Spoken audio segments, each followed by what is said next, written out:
처음에 연기가 나고 온 공간을 자욱하게 뒤덮기까지 1분도 걸리지 않았습니다. 화재 감식 전문가는 이 영상에서 어떤 위험 징후를 포착했을까요? 이정훈 세종사이버대 산업안전공학과 교수와 연결돼 있습니다. 교수님 나와 계십니까? 예, 안녕하세요. 네. 자, 우선 당시에 화재가 시작된 공장 내부의 CCTV 영상 다시 한번 살펴보고 오겠습니다. 자, 화면의 오른쪽에서 가만히 쌓여있던 리튬 전지에서 갑자기 연기가 치솟습니다. 인근에 있던 직원이 깜짝 놀란 듯이 뒷걸음질을 치는데요. 자, 순식간에 내부가 술렁이기 시작하더니 직원들이 진화를 위해서 발빠르게 모였습니다. 그리고 쌓여있는 전지를 치우는데 이때부터 폭발이 시작이 되는데요. 갑자기 폭발하면서 옆에 있던 직원이 깜짝 놀라 몸을 피하는 모습, 그리고 한 직원이 소화기를 가져왔는데 폭발이 워낙 거세다 보니까 주춤주춤하면서 소화기를 분사하고 있습니다. 자, 계속해서 소화기를 뿌리는데 진화가 되기는커녕 폭발은 더 거세지고 있고요. 이제 순식간에 이제는 카메라의 대부분이 연기에 가린 모습입니다. 자, 계속해서 폭발이 일어나는데 마치 폭죽이 모여있다 터지는 것처럼 멈출 수 없는 그런 폭발이 이어지는 것을 확인할 수 있었습니다. 자, 여기까지 걸린 시간이 지금 40초 정도밖에 안 됩니다. 처음에 불이 저절로 시작이 되고 나서 이렇게 큰 화재로 빠르게 이어졌다는 것을 영상을 통해서 확인할 수 있는데요. 자, 이제 교수님께 질문 드리겠습니다. 자, 교수님 먼저 이 CCTV 영상을 보셨을 때 감식 전문가로서 포착하신 문제점이 있을까요?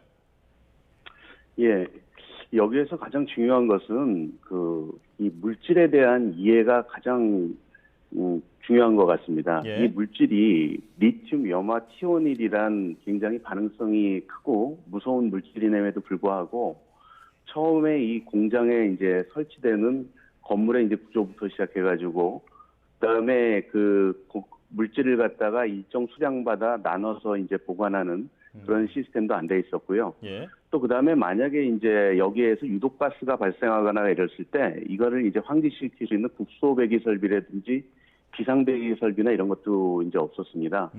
그리고 이제 또 인적 관리 차원에서 보면은 근무자들이 전혀 이 물질이 뭐에 대한지 이해를 하지를 못하고 있었어요. 예. 지금 사용한 소화기를 보면은 금속에 관한 D급 소화기가 아니라 일반 분말 소화기가 이제 배출됐습니다. 만약에 이 물질을 MSDS라는 것을 통해서 이해를 하고 있었다면은 일반 소화기를 배치하지도 않았을 거고 그게 소용이 없었다는 것을 이제 인지를 하고 있어야 되는데 그런 거가 이제 전혀 되지 못했고요.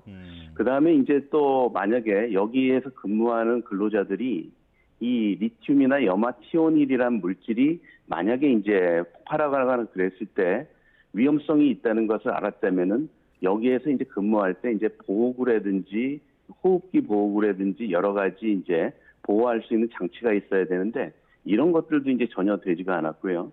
그다음에 이분들 같은 경우에는 화재가 이렇게 발생했을 때 신속하게 대피할 수 있는 훈련이 돼 있어서 이런 화재를 보자마자 바로 대피를 시작을 했었는데 소화기를 이제 끄는 거를 꺼질 거라고 잘못된 기대를 함으로써 대피 시간을 놓침으로써 많은 인명이 소송된 그런 문제가 있습니다.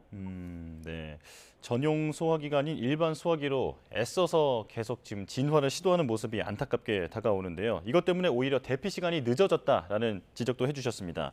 자, 처음에 불이 시작된 위치를 보면 전지가 쌓여 있거든요. 이렇게 전지가 쌓여 있던 것이 불쏘시개 역할을 했다라고 볼 수 있을까요? 예.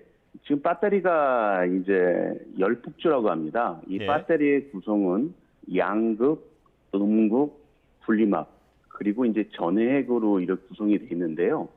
거기에서 이제 분리막이 소손되거나 그럴 때 음극과 양극에 의해서 폭발이 일어나면서 전해액이 연료가 돼버리면서 폭발이 일어납니다. 그러면서 지금 그 화재 원인은 정확하게 조사를 해봐야 되겠지만 그 분리막 폭발로 열폭주가 일어나면 우리가 알고 있는 화재랑은 다르게 순식간에 굉장히 큰 열 전달이 일어나기 때문에 주변에 있는 배터리한테도 열 폭발이 일어나게 됩니다. 그렇기 때문에 이런 배터리나 이런 것들은 분리해서 보관을 해야 되고 일정 거리 이상 이격을 해야 되는데 그러지 못하고 이 많은 배터리들을 한 군데 몰아놓고 관리를 했다는 그 자체가 문제가 되고 있습니다. 예. 지금 그 영상에서 보신 것처럼 이렇게 지금 전지가 쌓여 있는데 보통 이런 식으로 관리를 하진 않는가 보죠? 이게 이 제대로 된 관리를 하려면요. 처음에 얘기 드린 것처럼 이 물질에 대해서 이해를 해야 됩니다. 예. 우리 소방법에 의해서 위험물 3류, 리튬으로 분리되어 있는 경우에는 그 지정 수량이 있는데 극히 그 수량이 작습니다. 10kg밖에 지정 수량이 안 됩니다. 예. 그러면 이거는 굉장히 위험한 물질이라는 거거든요. 그러면 그 물질의 함량에 맞게 일정 거리마다 그 화재 폭발이 전파되지 못하도록 내화 구조로 격벽이 이제 쳐져 있어야지 이 화재가 확산이 되지 못합니다. 예. 그러니까 물질을 소분해서 나눠놓고 거기에 대해서 확산되지 못하도록 구조체를 설치해 놓고 이게 이제 기본이 된 다음에 거기에다 이제 추가돼야 되는 거는 거기에 대한 여러 가지 유독가스를 배출시킬 수 있는 배기 설비라든지 이런 게 돼야 되고요. 그 다음에 이제 소화 설비라든지 이런 것들이 이제 추가로 이제 설치돼야 됩니다. 예. 그러니까 종합하자면 물질에 대한 이해가 없었기 때문에 지금 안전 대비도 제대로 이루어지지 않았다라고 정리를 할 수 있겠습니다. 자, 그렇다면 이제 불이 시작된 그 원인으로 한번 돌아가 보겠습니다. 영상을 보면 초반에 누가 불을 붙인 것도 아닌데 갑자기 약간 펑 하는 느낌과 함께 연기가 치솟거든요. 자, 왜 불이 붙었을까요? 불이 아까 얘기 드렸는데요. 그 열폭주에 의해서 지금 그 폭발은 일어났지만 예. 그 원인은 여러 가지가 될 수가 있습니다. 네. 첫째 이제 그 내부에서 화학적 작용에 의해 가지고 뭐 분리방이 손상되든지 이랬을 수도 있고요. 또 기계적 충격에 의해서 뭐 밖에서 충격이나 이런 게 배터리에 전해짐으로써 문제가 발생했을 수도 있고요. 또 뭐 잘은 모르겠습니다만 뭐 전기에 의해서도 충격이 가해졌을 수도 있고 또 아니면 이걸 보관 상태에서 잘못해서 온도 차에 의한 결로에 의한 그 문제가 될 수도 있습니다. 그러나 중요한 것은 화재 조사가 완료돼야지 그 내용을 정확히 알 수 있을 것 같습니다. 예, 원인에 대한 조사는 조금 더 이뤄져야 하겠지만 지금 그래도 이제 대표적으로 제기되고 있는 어떤 가능성이 결로 아니겠습니까? 리튬이 물에 취약하다고 알려져 있는데 최근에 날씨 때문에 안에서 그 이슬이 맺혀서 이게 이 리튬 배터리에 떨어지면서 불이 붙었을 가능성, 이건 어떻게 보십니까? 예, 제가 맨 처음에 말씀드린 것처럼 그 MSDS, 이 물질에 대해서 이해가 중요하다고 말씀드렸는데요. 만약에 이제 물질에 대한 이해가 있어서 이게 물에 취약한 걸 알았으면은 여기에 대해서 온도를 관리하는 냉온방 장치부터 바꿔줬겠죠. 그리고 그 냉온방 장치에 의해서 이런 거에 결로가 생기지 않도록 보관을 했어야 되는데 이 물질에 대해서 이해도 부족했고 그거에 따라서 이제 관리도 제대로 안 되고 세이프티 시스템도 제대로 작동하지 않고 뭐 이런 게 총체적으로 이제 이어졌습니다.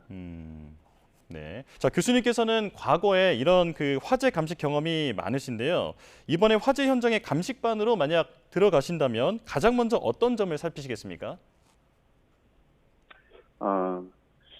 먼저 이제 그 모든 위험물이나 이 화학물질을 이제 그 관리하거나 그럴 때 가장 중요한 게 그 패시브적 그 관점입니다. 건축적 관점. 그 다음에 이제 우리가 이거를 대응하는 그 여러 가지 이제 소방 설비나 세이프티 시스템을 액티브 시스템 관점으로 그러는데 건축적인 측면부터 접근을 하겠습니다. 가장 기본적인 것이 이 구조가 과연 이 화재에 그 버틸 수 있는 정확한 그런 구조로 설계가 됐었는지, 그 다음에 화재 확산을 막을 수 있는 그런 구조였는지 보는 게 제일 중요하고요. 예. 그 다음에 나머지 이제 세이프티 시스템이라든지 이런 것들은 이제 2차적으로 이제 봐야 되는 부분입니다. 물론 가장 중요한 거는 그 화재의 화점이 되는 그 화재 원인, 화재 발화점을 이제 찾는 것이 이제 가장 중요하고요. 예. 그 다음에 이제 그거로부터 이제 확산되는 전체적인 화재 전파 상황에 따라서 문제가 된 내용을 이제 확인하는 단계가 이제 이루어져야 됩니다. 건물 구조에 대해서 조금 전부터 계속 강조를 하고 계신데 어떤 식으로 구조가 설계가 되어 있었어야 이런 화재를 막을 수 있습니까? 최근에는 좀 잦아지고 있지만 한 2, 3년 전만 해도 그 ESS 배터리 에너지 저장 장치에 대해서 화제가 굉장히 많았었습니다. 예. 근데 저도 그 현장에 출동해서 보면은 우리가 내화 구조라고 그러는 구조는 뭐냐면 우리 건축물에 철근이랑 콘크리트를 이용해 가지고 이제 만든 구조물을 얘기를 합니다. 근데 철근 콘크리트로 만들어진 내화 구조물 같은 경우에는 화재 폭발 사고가 있어도 전혀 이제 건축물은 손상이 되지 않습니다. 일부 거기에 있는 그 문이라든지 창문은 손상은 있을 뿐 건축 구조는 손상이 되지 않습니다. 예. 그런데 지금 그 화재를 보면은 요번 화재 같은 경우에도 그 건축 구조나 이런 부분에서 만약에 처음에 터질 때 그 배터리 화재를 갖다 막아줄 수 있는 격벽이라든지 이게 소분화돼 있으면 화재가 확산되는 걸 막을 수가 있었는데 그러지 않고 전체 그 뚫린 공간에다 이걸 놨기 때문에 순식간적으로 전파됐습니다. 그런데 예. 기존에 났던 화재들을 봐도 그 내화 구조로 돼 있는 철근 콘크리트 구조의 건축물은 이런 배터리 화재나 이거보다 더 큰 화재에 대해서도 버텨낼 수가 있습니다. 그래서 이 구조물이 가장 중요하다고 봅니다. 예. 철근 콘크리트로 짓는 이 내화 구조가 필요했다라는 말씀을 해주셨습니다. 자, 그런데 그 영상을 보면서 한 가지 또 궁금했던 게 일반적인 화재 현장은 위에서 스프링클러가 작동하면서 물이 쏟아지곤 하는데 이런 배터리 현장에서는 그 스프링클러가 설치가 안 돼 있는 경우가 많다면서요. 이건 왜 그렇습니까? 예.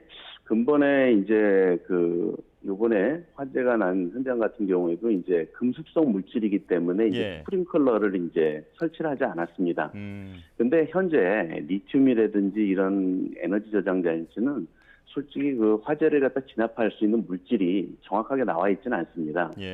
그래서 그 소방청에서 작년에 이제 발표한 전기 저장 시설의 이제 화재 안전 기준을 볼 것 같으면은 이런 전기 저장 시설이라도 건축물에 이제 스프링클러를 설치하도록 하고 있습니다. 그런데 그 스프링클러가 일반 스프링클러보다 굉장히 많은 양의 물을 뽑아내면서 고압으로 쏟아낼 수 있는 이런 스프링클러를 설치하도록 권장을 하고 있는 상태입니다.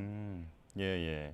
지금 이런 화재인 경우에는 진화를 할 수 있는 특별한 어떤 물질이 아직까지는 그렇게 규정이 되지 않아서 대량의 물로 열기를 식히는 방법이 현실적인 방법이다 이렇게 말씀을 해주셨는데요.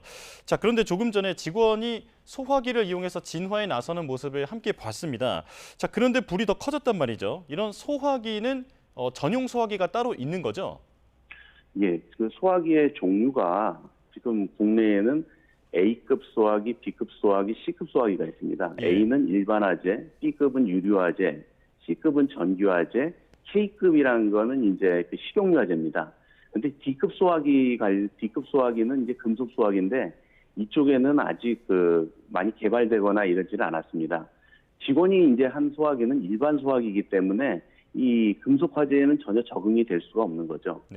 그리고 이제 배터리를 저희가 일반적인 배터리를 보시면 알겠지만 배터리는 그 외장에 뭐 철이나 이런 거로 이제 둘러싸여 있기 때문에 이 내부를 갖다가 고열이 발생하는 내부로 소화 약재가 들어가서 진압하는 것은 쉽지가 않은 상태입니다. 네. 자, 지금 소화기에 대한 말씀해 주셨는데 그런데 지금 국내 소방법상으로는 이런 금속 화재에 관련돼 있는 전용 소화기 이 개발도 어려운 상황이라고 들었습니다. 자, 법적인 어떤 미비점에 대해서 짚어 주실까요? 법적인 미비점이라기보다는 기술의 부족 같습니다. 이런 물질이 우리나라에서만 사용되는 것도 아니고 전 세계에서도 다 사용되는데 이 소방 관련되는 모든 인원뿐만 아니라 여러 인원들이 이거를 끌 수 있는 그 물질을 개발하기 위해서 많은 노력을 하고 있습니다. 그래서 이런 위험성이 이제 커질수록 이런 물질에 진화할 수 있는 이런 물질들이 향후에는 개발되지 않을까 싶습니다. 자, 그럼 마지막으로 이번에 그 공장이 자체 소방 점검에서 그동안은 문제가 없었다고 하더라고요. 안전성 평가 제도, 현 제도의 문제점에 대해서는 어떻게 보십니까? 현재 소방 시설 자체 점검은 대한민국에 너무 많은 소방 시설이 건축물이 있기 때문에 이거를 소방역으로 이제 할 수 있는 데는 제한이 되어 있습니다. 그래서 민간한테 자격을 가진 분한테 이제 그거를 갖다 이제 할 수 있던 권한을 주고 진행이 되는데요. 현재 제가 본 여기 건물에는 스프링클러가 없습니다. 그리고 설치되어 있는 거는 소화기, 그 다음에 소화전, 감지기가 이제 설치가 되어 있습니다. 예. 그래서 소방시설 자체 점검 때 그 시설에 대해서 제대로 이제 성능 테스트라든지 이런 것들이 이루어졌다면은 뭐 그 법 이상이 없었을 거라고 생각합니다. 그러나 이제 가장 중요한 거는 이 화재가 났을 때 이제 소화기도 작동을 하는 거를 보셨지만 이거보다 한 단계 더 위인 소화전이나 이런 게 있어도 워낙 빠르게 확산이 됐기 때문에 이제 다른 소화 설비를 이제 쓸 수 있는 시간은 없었습니다. 예. 그래서 이 현재 있는 소화 설비가 실제 그 제대로 점검이 되고 안 되고는 좀 면밀하게 살펴봐야 되는 것 같습니다. 예. 자, 이번 화재 같은 경우는 물질에 대한 이해를 바탕으로 해서 안전 대비가 잘 이루어졌어야 하지 않을까 이런 아쉬움이 듭니다. 자, 여기까지 말씀 나누겠습니다. 이정훈 세종사이버대 산업안전공학과 교수와 함께했습니다. 고맙습니다. 네, 감사합니다.